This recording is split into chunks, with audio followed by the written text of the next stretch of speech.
Hey, I'm Noam Weissman, and you're listening to Unpacking Israeli History, the podcast that takes a deep dive into some of the most intense, historically fascinating, and often misunderstood events and stories linked to Israeli history. Okay, yalla, let's do this. Today, I have the honor of doing something a little bit different, but I do this every now and then. I'm speaking with a guest, and her name is Toba Hellerstein. Toba is a leading expert on public perception, anti-Semitism, and emotionally attuned communication. Hey, good to be here. Awesome to have you here. So there are a lot of reasons why I wanted to speak with you, but the most important is that here's what happened. There was an article that I read of yours that you wrote in the Sapir Journal from a few months ago. It's entitled, Actually, Feelings Don't Care About Your Facts.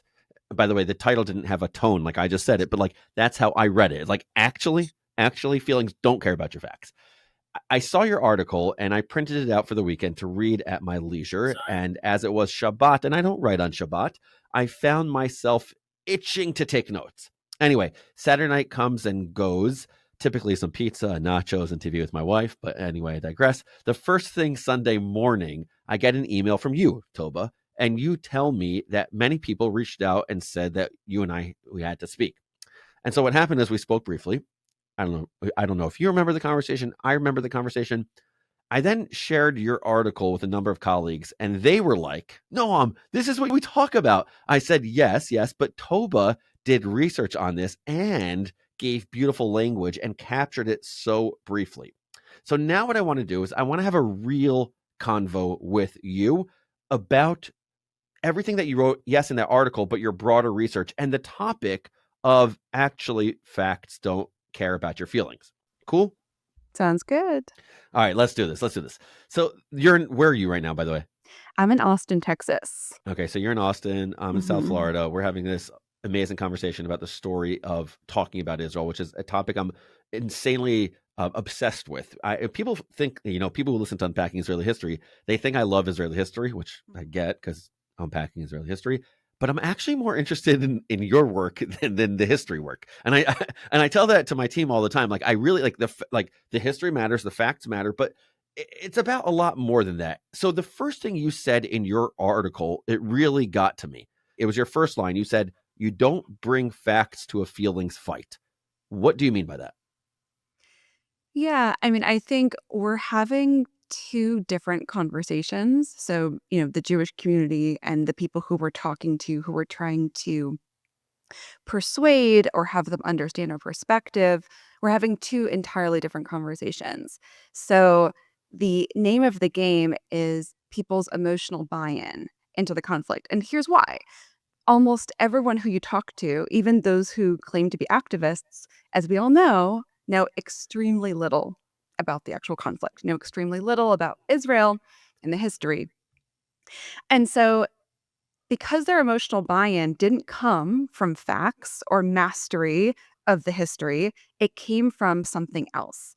And so, when we try to talk to them about the facts as though that's how they got interested or how they formed an opinion, we're missing the whole point.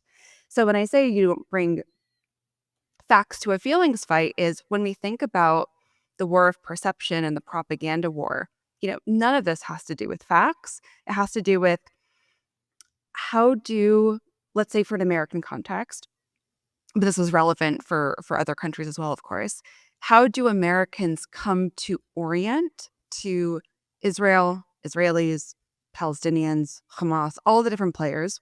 What's their emotional buy-in? What does it bring up for them in terms of things that they do know about, things that they are familiar with? And what are those sorts of circuits? And so when we have a conversation debating about fact, it's totally inaccessible. And it's actually, ironically, it's actually irrelevant at times. Wow, so it's irrelevant, and I was wondering if it's another word which is harmful. If you're bringing facts to a feelings fight, I'm wondering if it's also harmful. I think what's harmful is missing the emotional point. So it's not that facts of themselves are harmful. It's that focusing on the facts usually means that we're missing the point. And when you're missing the point, there's harm, right? Right.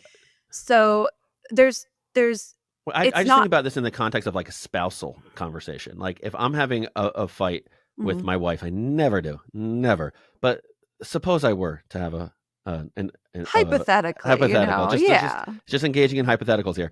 And if we disagree about something, if I just start, I'm trying to think of a good example. I don't know, this stupid example, bringing out the garbage. Mhm. Okay. The garbage comes to my house obscenely early in the morning, like obscenely early, and I can make the argument that I don't know. What's an example of a fact? I did bring out the garbage, but it was too late. I don't know if it's a bad example. And you can fight about, did you take out the garbage in time? Did you not take out the garbage in time? So this is a great example. So if you're having this conversation with your wife, it's not that you can't make reference to the garbage being taken out and at the time, right? Those would be the facts. It's not like you can't make reference to that.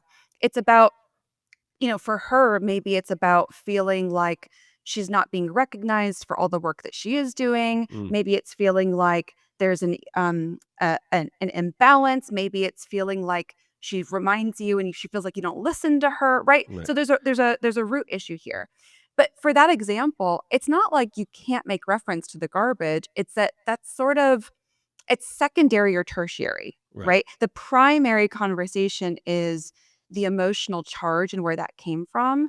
And so the reason why I'm pushing back is just that I I have conversations with people where they take this a little bit too literally and then they end up getting really frustrated down the line saying, well, how can I have this conversation not using any facts? right. And so that's why I try to clarify that. Yeah, So if you say, look, I did take out the garbage, but you're totally right.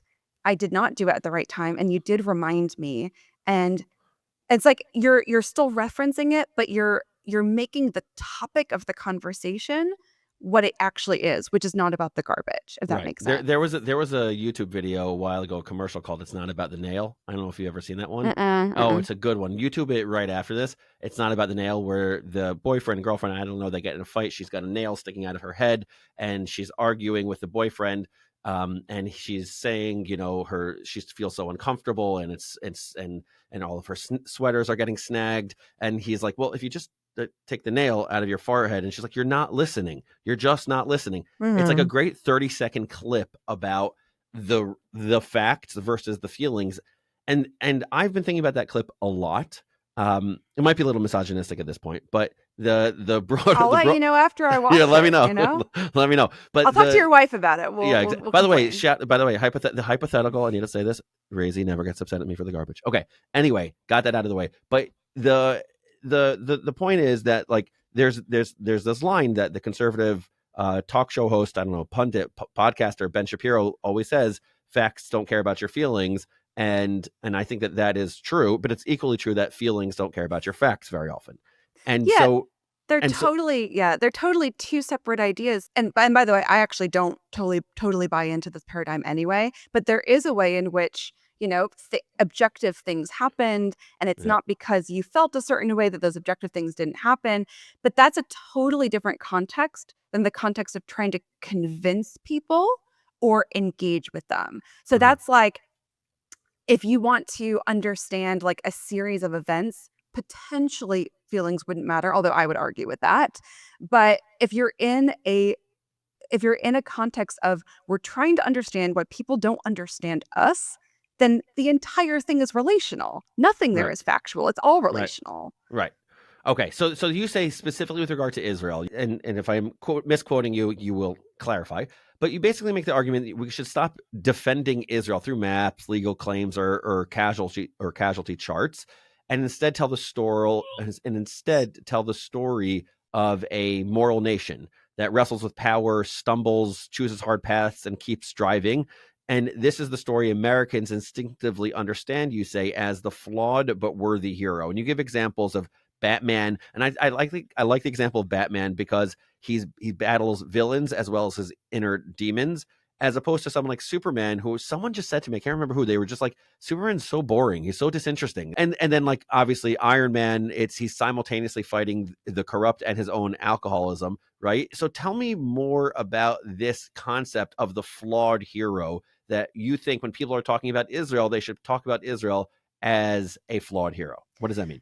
Yeah, well, actually, I want to back up to the earlier point you made about, talking about Israel in terms of, facts and dates and figures versus the story. Unless you know about the region, you've studied it, most Americans know almost nothing about it. And so the idea of this is a human story, this is a universal story that anyone can relate to in their personal lives, in their societies, figuring out ways to describe things that are emotionally resonant because they're familiar and accessible. And then when we talk about the flawed hero aspect, so the idea here is we focus a lot on the what. We focus on we did this thing and we're going to defend why we did this thing. But it's about the thing, right? And that has a lot of issues in general because people don't emotionally resonate with an achievement or with an action. They connect with a person, a culture, a way of values, a way of feeling and thinking. And so, but in a war context, it's infinitely worse because there's no way to conduct a good war. It's just not possible. And so, especially in a context like today, we have to focus on the why and the who. The why is actually also in service of the who. Who are we? So when we say why, it's all about the connection between what we're doing and who we are. And what's really important about this is that when people trust who we are, they will give us grace on what we do. And by the way, when I say hero, we're not talking about people who are perfect. And this is partially because it doesn't pass the sniff test. No one knows any perfect people. And people hate government. So they definitely don't know any perfect government. And so embracing that there is a noble, heroic set of values that we're defending, and we might get that wrong. And we probably do get that wrong. But the difference here is, let's say there's debate over whether we got the thing wrong. If there's debate, we're basically saying, okay, yes, tie our values to our action. And we're dying on the wrong hill there. So with the flawed hero, it allows for the imperfection, which, by the way, no one actually believes the opposite. So it's owning something that feels emotionally true, because I think we have a tendency of being overly polished and overly scripted, but it differentiates between the who and the what. So the who we are and our values, this is the heroic piece, and the flawed is like we're not going to always execute that correctly. And so what that means is it gives us a lot of spaciousness to, even if you agree with everything that's happening of the way that the war is being conducted, every war is just messy. It's just inherently messy. And so we don't want to be tied to messy outcomes where there's destruction. We want to be tied to where we care about loyalty, we care about survival and resilience. We want to protect our families, and everyone will relate to that. And it's sort of like, yeah, it's really hard to actually act upon that, and no one can get that right, and people can kind of be on board for that journey. For the flood here, just want to add one more thing. Yeah. I think we shoot ourselves in the foot and we do a lot more damage when all of the talking points and Israel defenses sound like we are representatives of the government, because it's really two-dimensional. When we say doesn't work, like I'll give you an example. Someone wrote this to me. There's a debate going on right now, but it's something that will be relevant a year from now, 2 years from now, 3 years from now, whenever this is being listened to. They send me the list based on Hamas's July 15th list, key studies, Hamas Ministry of Health and IDF data. We know that 29,000 civilians versus 23,000 terrorists were killed. That's roughly a ratio of 1.3 to 1. Thus, a highly targeted war on Hamas. So what that means is 52,000 died directly from hostilities, both civilians and terrorists, plus around 7,000 to 8,000 natural deaths, aka fell off the stairs, etc.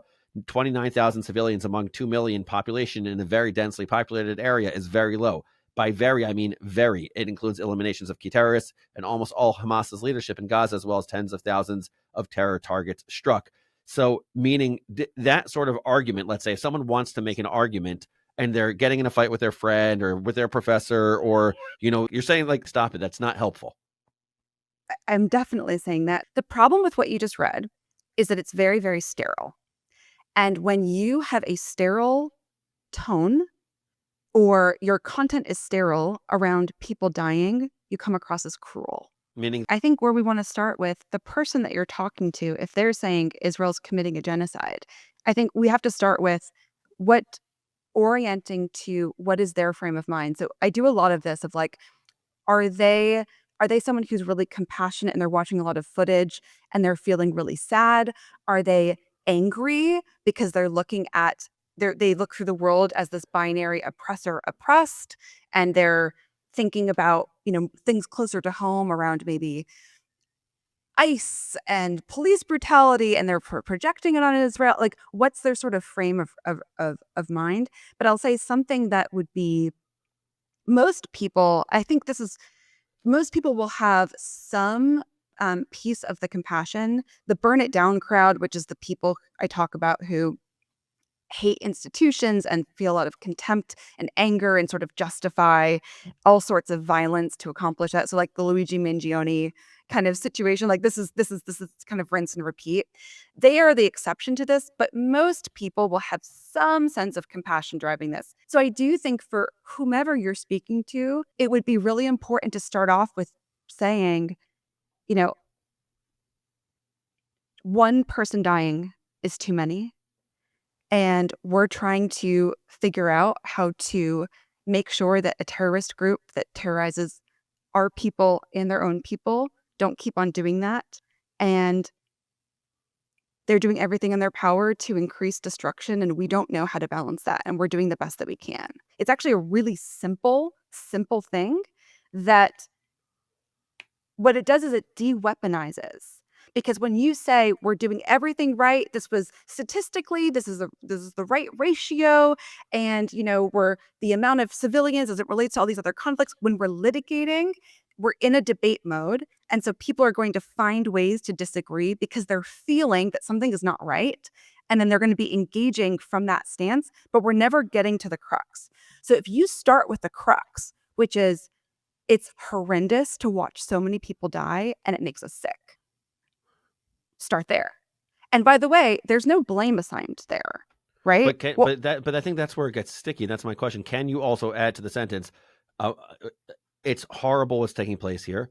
I wish it weren't taking place here. There are Israeli soldiers that are acting in a not okay way, and that is horrible also, as is true in any war, that soldiers don't behave well, and sometimes orders that are delivered are not orders that we would be proud of, or that I am personally proud of, especially when you look through history. Mm-hmm. Can you say that also, or of course? Okay, Of course. This is the thing, is that we have this black and white way of thinking of we have to defend everything or be really squeaky clean in order to have the right to defend ourselves. right? Right? And like this is, so if we're arguing, which I think this is the argument around anti-Zionism versus people's political views of Israel, the differentiation there is existential, right? So you can disagree about government and policy, but like if the country has the right to exist, if it has the right to defend itself, we can quibble about the other things. Right? Okay, fine. That makes sense. But I think for this though, in what you said, and this is really important, what you just laid out was all the right things to say. But what I usually hear, and maybe this was just because you were saying it here, but what I usually hear is people taking a very similar tone as you did of like, okay, I'm going to do the preamble, and then I'm going to tell you what I really think. And the thing that makes this work so challenging is that, most people know very little about the conflict, but humans are really good at sensing authenticity and tone and emotional presence. And what's really, really painful for us is that the way to validate what we need to validate to shift the conversation, we need to be with the discomfort of what the war is bringing. And so I think that the emotional tone of that really, really matters, because once again, if we're just validating technically those things, we're like half back in the facts conversation at that point. And I get why it's like, listen, I do a history podcast, and I care a lot about history, like a lot. A lot. I'm super pro fact. I am super pro research, pro knowledge, but I'm also very pro stories, feeling, empathy, and understanding. And what I want to do with you, Toba, is I want to go through just a few moments in Israeli history, like the dark moments in Israeli history, and I want to go through kind of how the standard pro-Israel world would talk about it. Then I want to again, these are historical moments that I did not prep you with. So I want to get your take on it, and you have to be on your feet right now, Toba. So and tell me how you would talk about this moment. Okay, ready? Here we go. 1982, Sabra and Shatila. Here's what the story. If anyone wants to know the full story, well, there's Unpacking Israeli History episode on it, so check it out in the show notes. Sabra and Shatila. So here's what happened in a paragraph. During Israel's 1982 invasion of Lebanon to eject the Palestine Liberation Organization from Beirut, the IDF allowed Christian Phalangist militiamen to enter the Sabra neighborhood and adjacent Shatila refugee camp, which is an area the Israeli army had encircled. Over 3 nights, these Phalangists slaughtered a few thousand Palestinian and Lebanese civilians while Israeli soldiers did not intervene. And it's not 100% clear whether they knew what was happening. There was a commission later on by Israel called the Kahan Commission that deemed Israel indirectly responsible for the massacre of these people, forcing Defense Minister Ariel Sharon to resign, and 400,000 Israelis demonstrated in Tel Aviv demanding accountability, at the time the largest protest in the nation's history. So the standard pro-Israel Hasbara response to the story of Sabra and Shatila, in which a few thousand were massacred, yes, by Phalangists, but encircled by Israel, was this. It's something that I heard for years until we did content on it. And this is it. This wasn't our fault, meaning Israel's fault, or the Jewish people's fault if you're outside of Israel. The reality is we are associated with Israel all the time. So this wasn't our fault or Israel's fault. It was the Phalangists who did the killing. The IDF didn't know what was going on. And plus, Israel launched the Lebanon War to stop terrorism, meaning from the PLO, from across the border. And that is the standard response. What is the Toba Hellerstein response, in which you have either the flawed hero frame or maybe something that's the emotional reframe? What is that? It's interesting. Something because I'm doing another round of research, and something I'm seeing a lot from Jews who become very anti-Zionist, anti-Israel, pro-Palestinian, is that they felt like they were lied to when they were learning about Israel and the conflict growing up. So I mean, look, this is not. I think my responses are going to probably be pretty boring because they're pretty consistent, which is the idea of creating a squeaky clean story, right? Of like there was zero responsibility whatsoever. It sounds like propaganda. And by the way, that doesn't mean you have to say we're horrible and we allowed a lot of people to die because we're cruel, right? There's this tendency of like there are these two extremes. Now, I would need a little bit more context, but to me what this really looks like is Israel was defending itself in Lebanon, and while we were there are all of these internal dynamics between different groups in Lebanon that made things extremely complicated. And there was a time where one of those groups had the same had similar interests that we did. And I don't know if this is true. I'd have Right. to have a little bit more information. I'd have to see what the Khan Commission actually said. But it could be possible that individual soldiers turned the other way because they weren't entirely sure what the dynamics were. But really what we're talking about is like a military is allowed to not do things perfectly. Like that's kind of the least common denominator here, right? And because what I imagine, I don't know if this is true, but I imagine is the Hasbara, and I think there's two ways to do Hasbara. One is we are trying to advance the position of the Israeli government. Like this is the history that the Israeli government has acknowledged, that we want to make sure that there is literacy on, so that people are mirroring back the way that we tell our history. We want them to see history that way. That's Right. one way. Another way is making sure that people think Israel has the right to exist. Those are two very different agendas. And Right. you would treat this extremely differently depending. Mm-hmm. So like for me, I am not a proponent of Jewish diaspora education and activism being a mirror to whatever the Israeli government would like to advance. I don't agree with that, because being Zionist is not about supporting whatever government is in power or whatever government had created the historical archives and had sort of collected things in certain ways.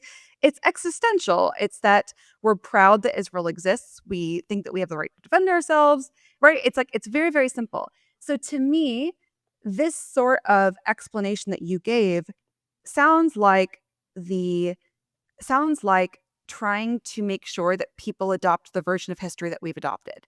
But the thing is, if we take the more strategic, more pragmatic, and doesn't have this downside of seeming like propaganda. And by the way, you don't need to be armed with a ton of facts for normal people to be doing this. Is if someone comes to you and says, well, I heard about this massacre and that massacre, you don't need to have all the specifics to say, I don't know exactly what happened, but like, yeah, I'm sure the Israeli government has messed up at times. Right. Hasn't every government done that? Right. Like A- it's a little bit of the approach that you're suggesting, and I'm going to be self-congratulatory for a second. That's kind of what we do in this podcast, but or try to do is I feel like it could be liberating for people because it's otherwise you force people into saying if it's not a genocide, then it's going to be a massacre. If it's not a massacre, it's going to be, I don't know, a famine. It's going to be mistreatment of minorities. It's going to be pick an issue that any single country has,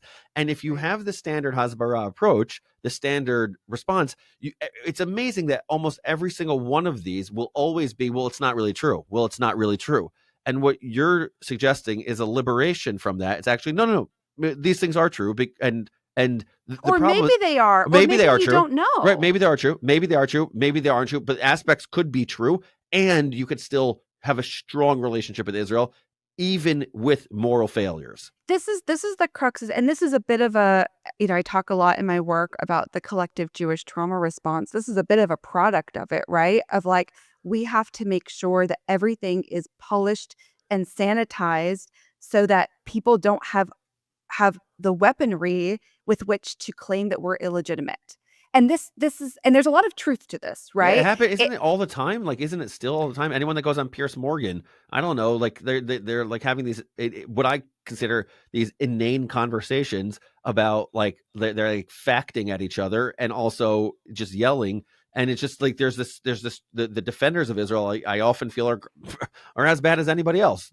There's like, yeah, I think what happens is this idea of anything that we've ever done that could be considered wrong, we have to defend it, because otherwise that will be used to justify horrible things that were done to us or our lack of right to exist. And here's the thing, the people who are going to be using any fact possible to say we shouldn't exist, we can't convince them anyway. Like, and by the way, they're actually a small percentage of the right. population. Most Americans are adopting opinions because of the ways that they're associating tone, or the way that the images that they're seeing, and they're kind of putting things together. This is not about trying to find the people who are hell bent on extinguishing Israel and finding every fact to be able to arm themselves to that. That's not our goal. Our goal is most Americans, because that was the turning point in the last, 20 so years, and of course since October 7th as well, is most Americans. And for them, they have a lot of understanding that governments are imperfect and make mistakes. That's really intuitive to them. If you think about America today, it's so polarized that at any given moment, 50% of the population hates their government and thinks their government doesn't represent them. So that's good news for us, because what it means is Americans are really good at differentiating between a government and a people. So what Right. this means is, like, if Americans said if Americans say, you know what, I think that the way that we've handled different international wars as America was wrong, how many people would actually say, but that means that 9/11 was justified? They really should have attacked us. Almost no one makes that jump. And that's because people appreciate that there's a difference between people and government. They don't think that people should be responsible for that. And they also don't think that because there was, a lot of controversy and violence around the founding of America, that we now don't have the right to have a country. right? No Right. one makes that jump either. And so Or few what people, we should say. it's such a It's such a radical, fringe. Right. it's Yeah. such a fringe Right. view, right? Right. And so I think those are that's the sort of analogous framework we want. Toba, is it a fringe view to say that, but Israel shouldn't exist? No, it's not. It's not. That is not a fringe view. So that is very has that feels very existential Yes. to to the Jewish state of Israel. 100%. But here's actually where we're talking about the facts versus feelings. So when you went through like examples of different, massacres and things that happened and whether or not we were responsible for that. So that's going through the facts of like, I'm going to weigh out the good things that Israel did for the world and the bad things. And I'm going to make a determination of whether or not Israel should exist based on this. So I'm going to look at all of Israel's medical achievements and tikkun olam, and I'm going to look at all the terrible things Israel's done. And we're going to weigh this out. And basically the way that we argue is like, these things didn't really happen, but or even if they did, they're outweighed by all these good things that we've done in the world. That is Yeah. all fact. That's all litigation. Right. The people who say Israel does not have the right to exist, it's not because they have an inventory of everything that Israel's done good and bad. They know almost nothing about it. Their emotional buy-in comes to, and I talk about this a lot, is archetypes. So the way that they conceive of Israel is a symbol of something that they're already disgusted by or angry at. And what the other side has done a great job of is because they are trafficking in emotions, they've been able to create this emotional buy-in where Israel is a symbol of something that people already hate, which means that they're bypassing facts and the litigation entirely. So, I'll talk a little bit about archetypes. If we think about, so archetypes is this like Jungian idea, throughout What's society. Jungian? What does Jungian mean to all of us who don't know about Carl Jung? Let's say Carl Jung. It's a very famous psychologist who talks about different ways that the psyche works. So this idea of throughout history and time and culture, you have these reoccurring characters, in Greek mythology and the Bible and Star Wars. You have like the hero, the victim, the king, the Joker, right? You have these personas that you don't need to know anything about a situation, but if something is painted as that persona, you can understand it, you can attach to it. right. So archetypes, when it comes to this conflict, are so important because it's infinitely complicated. And so they're relying on how are they emotionally orienting. So if you think about the archetypes of Israel and let's say the Palestinians, the Israel archetype is the king, the ruler.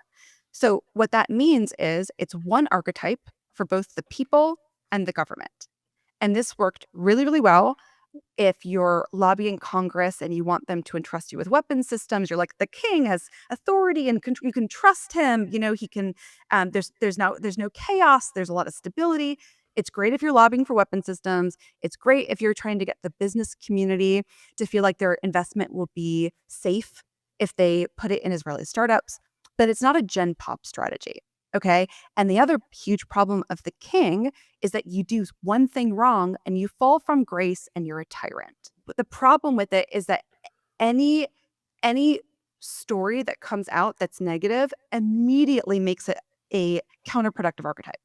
On the other side, the Palestinians, they have two archetypes. Wait, before you get to Palestinians, so let me understand the Israel one. So the Israel one is if they are the king, if Israel is the king, where on the one hand there's great deals taking place, on the other hand it's not necessarily something that everyone relates to the king or wants to relate to the king or has a relationship with the king. Is that right or no? I think in theory, if you think about this in like a Greek story or something, you could in theory have this benevolent king that everyone loves and respects, but it's not practical Right. because in practice, in real life, governments do things wrong. Or governments do things that you strongly disagree with.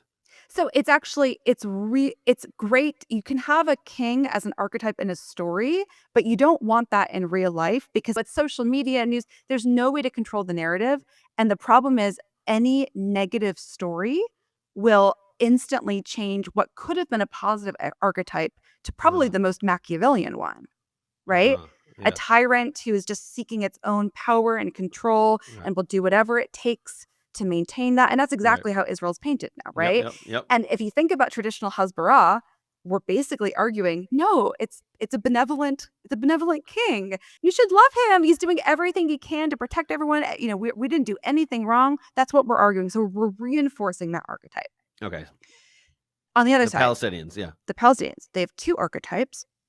One is the people, so this is like the child or the victim, so it's total innocence. And the other archetype is Hamas, which is the anti-hero. Mm-hmm. What's really amazing about a dual archetype, so first, it differentiates between people and government, which means that the people, the victim, has no moral responsibility for what the anti-hero did. Okay, so it's differentiating, which is really great. And then the other really clever thing about this is the anti-hero is so poignant in American society today because an anti-hero is all about the elites are so corrupt and terrible that the only way to protect the people and fight against these horrible, evil people is to be just as ugly or uglier than they are. So what's great about an anti-hero is you're totally inoculated from responsibility of doing heinous things because it's like anything horrible that you do, it's just proof of how horrible the entity is that you're fighting against. So and we can see examples of this in So it's American in a society. non-Israeli history context, maybe it's the way some people, and I find this heinous, are celebrating the murder of Wesley LePatner, Yes. right? That kind of thing. Exactly. This is like Luigi Mangione, the United CEO on the left. This is Trump on the right. This is not political. This is all throughout American society and politics is the anti-hero. And you see this in every political ideology. You have this. So anytime you see someone who does egregious things, it's the slipperiness of there's nothing that they can do that actually sticks to them. And by the way, if you're a Trump supporter, you would agree with this as well, is that you would say, well, I know that I don't like the way he acts, but like he has to, like, look what he's taking on. So this is not a political statement. This is really observational. Is that if you agree with whatever the actor is, if you agree with Luigi Mangione, you'd be like, well, I don't like killing, but like, what else was he supposed to do? Right? Okay. Got it. So that's Israel and Palestinians. So yeah, and so the reason why I brought this up is to say that as you can tell as we talk through the archetypes, this is people's attachment to, let's say, Israel as a tyrant, Israel as an oppressor. It's not because they know a lot about Israel.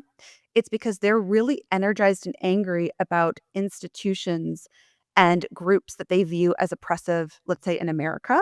And then Israel becomes a symbol for that. So let me give you an example, another example that's going to weigh in here. So another story that's told is the Declaration of Independence, 1948, Israel's 970-word Declaration of Independence, read by David Ben-Gurion on May 14th, 1948, roots Jewish sovereignty in the natural and historic right of the Jewish people while vowing that the state will ensure complete equality of social and political rights to all its inhabitants, irrespective of religion, race, or sex, safeguard freedom of religion, conscience, language, education, and culture, and extend an outstretched hand of peace to both Arab citizens and neighboring states. So that is if I'm telling the story of the Declaration of Independence, that's a basic, simple paragraph about it.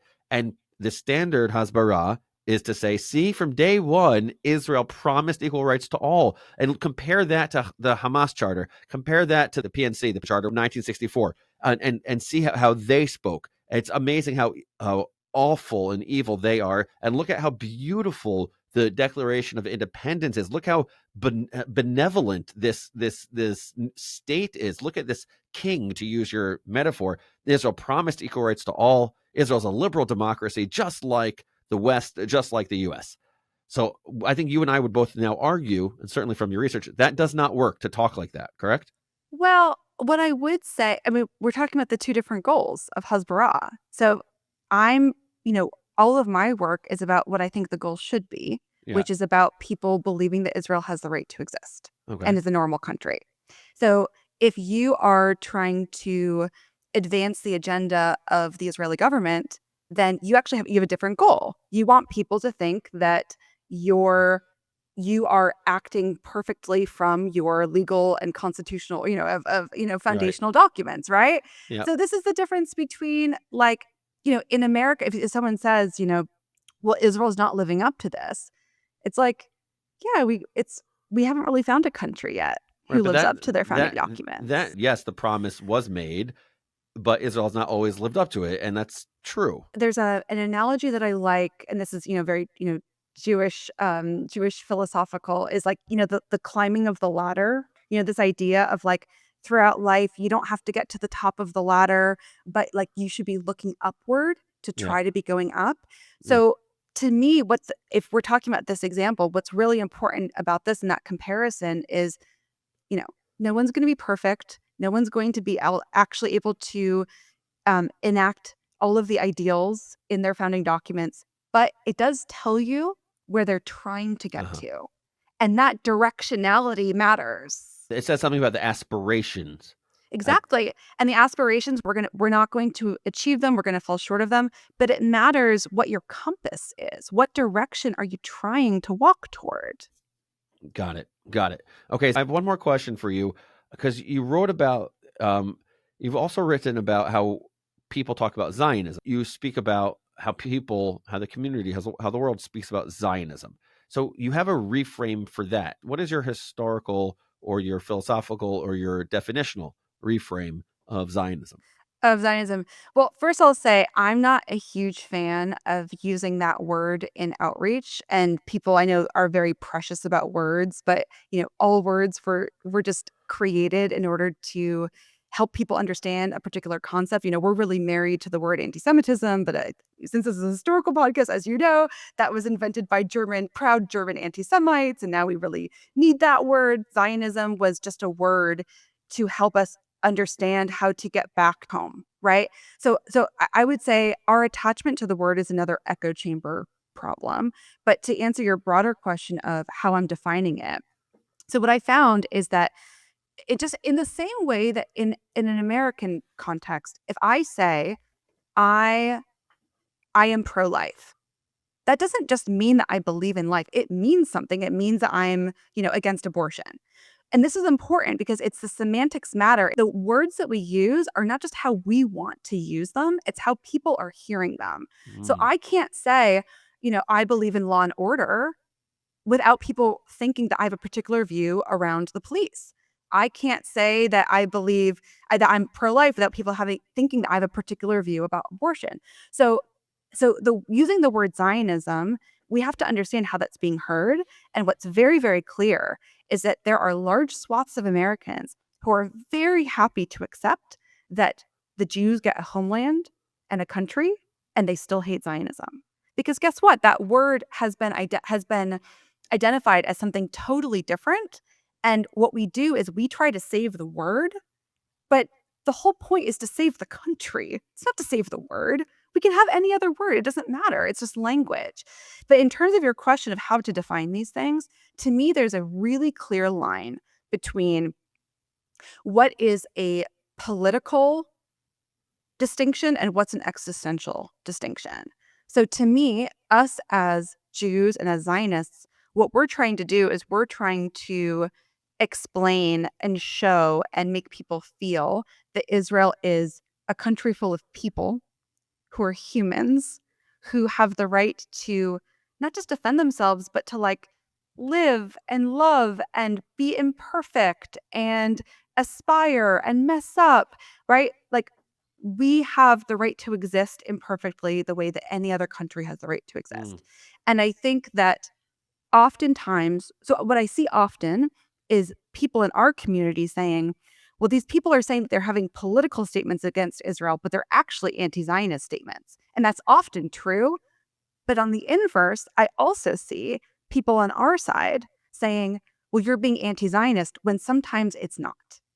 And that really, really matters because, and I would say the conflation for the former is more than the conflation for the latter, in all mhm. fairness. I think that we do this far But less than, and they're when you doing it. say we, I know you keep on saying we, but in my head, what we is the people who believe Israel has a right to exist. Is that who the we is?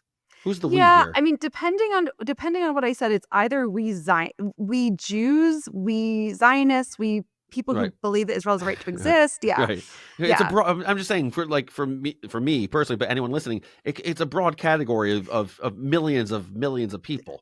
The problem is in American discourse, pro what the language is around having people be pro-Israel. It's like you're either anti-Israel or pro-Israel. And that's a really dangerous binary, because think about any country in the world. Like, am I Are you pro Spain? Are you pro Spain? exactly, am I pro-Nepal? Like, Right. right? And so if I'm being You're told, big Nepal gal. Big Nepal gal. totally, yeah. But what we're doing is when we're creating this like black and white binary where we're like, if you're not with us, you're against us. But guess what? If most Americans say, I don't know what's going on over there, I don't have a strong opinion, we win. Because we know how to work strategically with, leaders in business and government. Our problem is a Gen Pop problem, because most Americans are now being not most, but Americans are being mobilized against Israel. Not just Americans, Brits, Canadians, Totally. Australians. I'm talking about American context here, Right, but no, yeah. 100%. So, but that's a Gen Pop problem. So if most people in these different countries said, it's complicated over there, I don't really know what's going on, I don't have an opinion, Yeah. we're doing great. The problem is, and this goes to the piece in Sapir about feelings, is that we, as Zionists who are trying to defend Israel's right to exist, okay, let's say, Okay, fair. we want our outrage to feel cathartic for us. So we want people to say, oh man, you're right. Like Israel is wonderful and great, and you've been up against so much. Like, wow, like these other people are horrible and you're wonderful, because that feels like we're being seen and we're being known and we're being valid. That feels so cathartic. And the sneaky, uncomfortable thing is that if most Americans just said, I don't really know what's going on, I don't hate Israel, I don't know much about it, that's actually a win for us. For me, for the Jewish world, I still want every single Jewish person in the world to know the history and story of Israel, Zionism, Jewish history. Like, I'm I'm maniacal, obsessive with that. I cannot stand, and it makes me sad when so many Jewish people graduate high school or go to university and go to the professional world and don't know the story of Israel. I think it's a remarkable story. I think it's got ups and downs, but it's the story of the Jewish people. So as a member of the Jewish people, I think it's important to know the story. And then then my bid is within the Israeli-Palestinian conflict, though, I also am equally militant about the fact that people who do have a seat at the table and are in the streets protesting, that they have a responsibility to learn the history of the Israeli-Palestinian conflict on both sides of the political aisle. If you're going to be entering the streets, I want people to learn the history, the different perspectives, the facts. Well, I would argue, so I would argue there's two different categories here. So like, I live in Texas. I didn't grow up here, but in Texas, every student has to take a bunch of Texas history classes. This is normal for Americans in general. You have to take American history classes. This is a very normal expectation to say that you're from this group. You should know about the group that you're from and the history. So that's internal, right? That makes total sense. Every country and group in the world wants that, right? That's really, really normal. I would draw a distinction, to me, between that and when you said, I want everyone engaged in the debate or in activism to really know to have a really good mastery, or maybe I'm exaggerating, a reasonable mastery. If I'm going to be passionate about pro-life, pro-choice, and I'm going to go into the streets and start advocating, I think it'd be reasonable. I'm not taking away from your thesis of the communications at all. I'm saying from the perspective of the person, of the consumer, not from the perspective of the communicator to that person, but from the perspective of the consumer of it. I think it is responsible to learn the history, and I would even say it's responsible to learn the different sides of the issue. 100. No, I of course I agree with that. But what we're talking about is a normative statement, right? We're like, they should. It would be good. It would be moral. It would advance society. It would advance them. It would be growth. So that's a normative statement. I think, and I totally agree with that. I think the world that I live in is like the positive world of like strategy and what will people do? What will people exactly. do? Like what works? But I mean, I totally agree with you. And I think that, of course, the world would be a better place if people had actually understood the content of their opinions. I mean, there's no question about that. That would be great. Listen, that's what I'm trying to do on this podcast. That's what we're trying to do. And also, So important. I was marking down the notes about because the content is often less important when you're trying to communicate and persuade than the context and the stories around it, than the tone, than the framing, than understanding the person who you're speaking to, the person that if you know who you're speaking to, that matters more probably than the content itself that you're sharing. Like And if you're think about history though. History, this happens all the time, that we have a certain understanding of history, and then a new historian comes out and there's more archival right, support or some memoir, and we realize, oh wow, like there was this whole other thing that happened and we have to adapt the way that we view history. But think about this in an Israel context. Think about this from a Jewish student, young person context, or yeah, Jews in general. If we're focusing only on the history and not on the teaching of like who we are and how that played out in history. What that means is, let's say you taught, you give the example of the 1982 with the phalanges.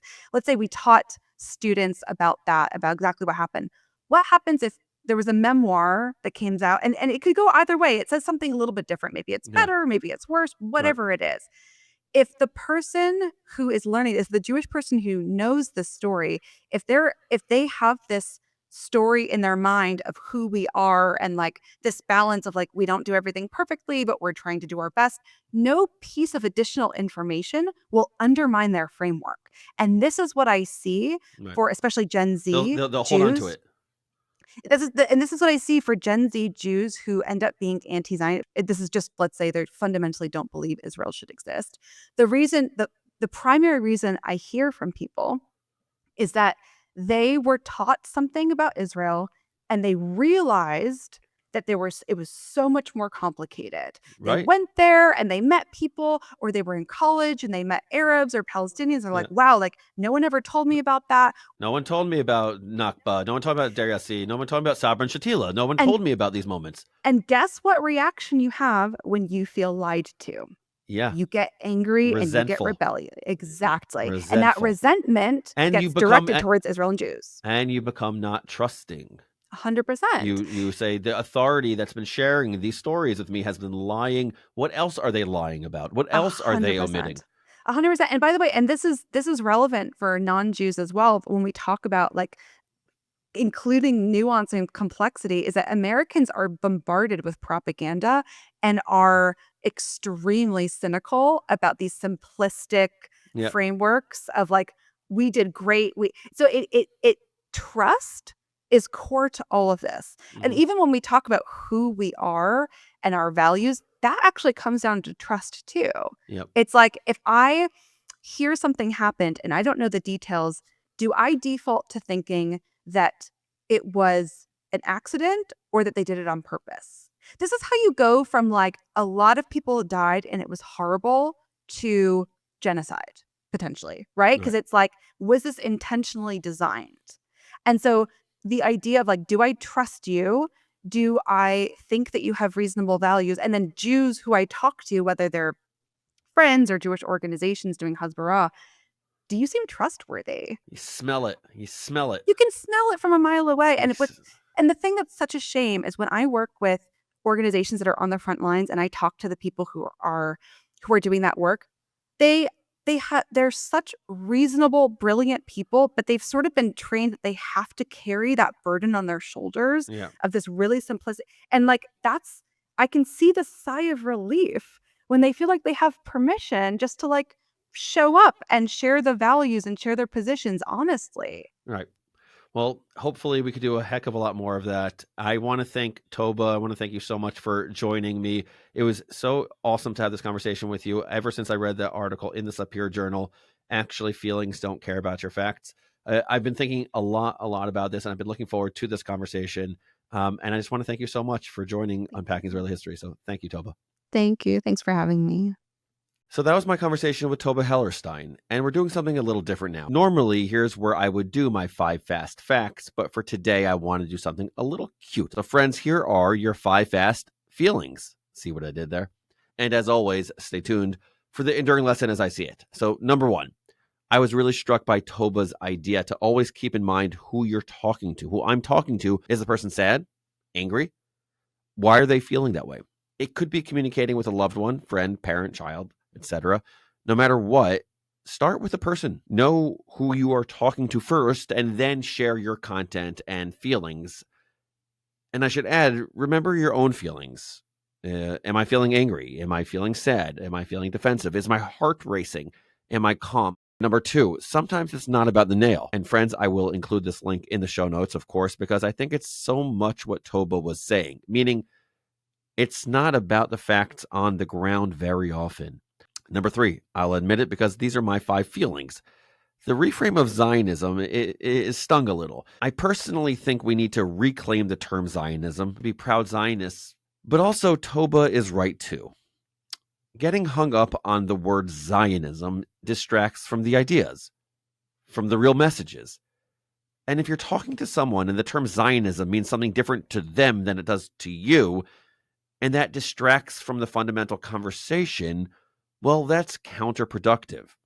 In her article in Sapir, she said, instead of anti-Semitism, talk about exclusion, fear, and erasure. Instead of Zionism, talk about belonging, safety, and freedom. Israel activism's fixation on vocabulary is the dry result of its lack of emotional attunement. This becomes even more problematic in times of war when people's screens are flooded with images of tanks, airstrikes, and hungry families. Friends, these are wise points. Number 4, stop litigating. And this is something that I say to myself all the time. Don't fight indoctrination or litigation with indoctrination or litigation. Fight it with education. And that's essentially what she's saying. And number 5, Israelis are humans. They're people, real people. Let's allow Israelis to be people like me and you and everyone else in the world.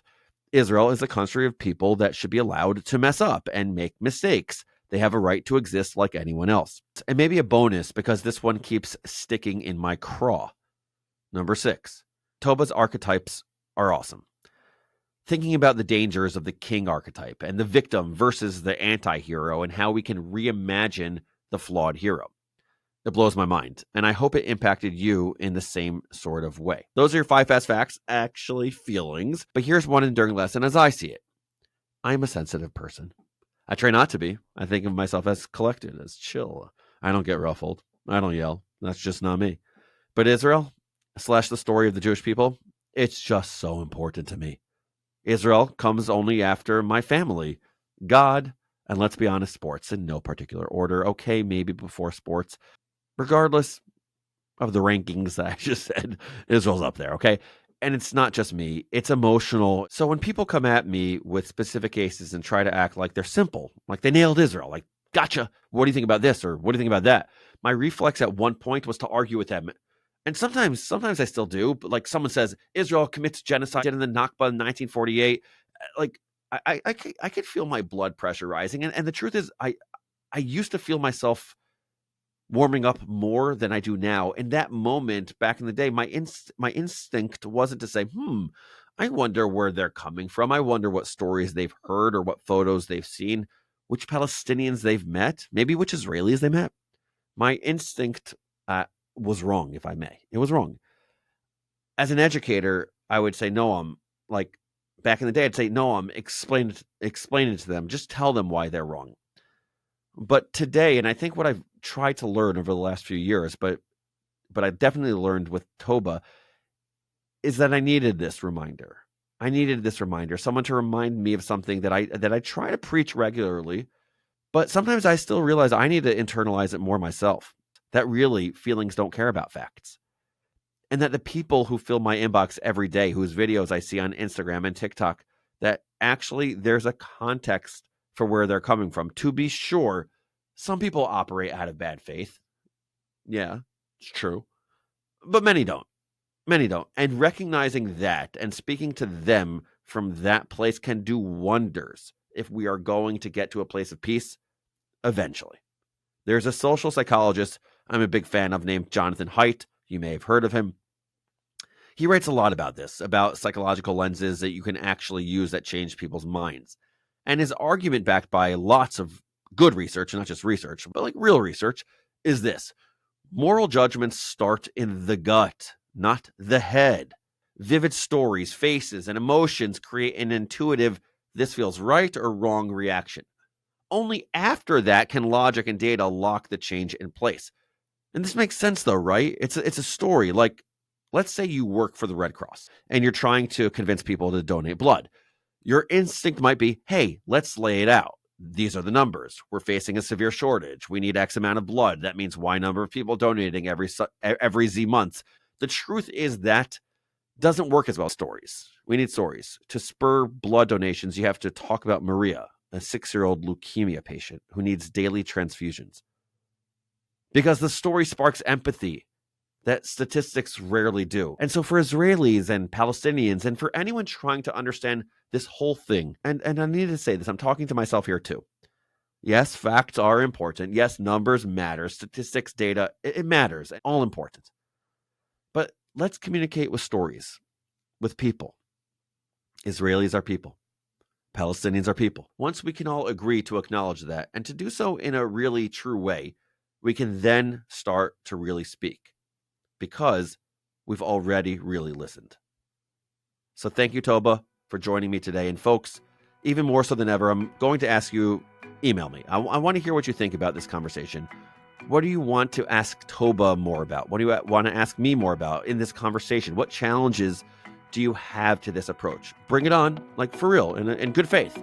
And hopefully we're going to be able to make a part 2 addressing some of these questions.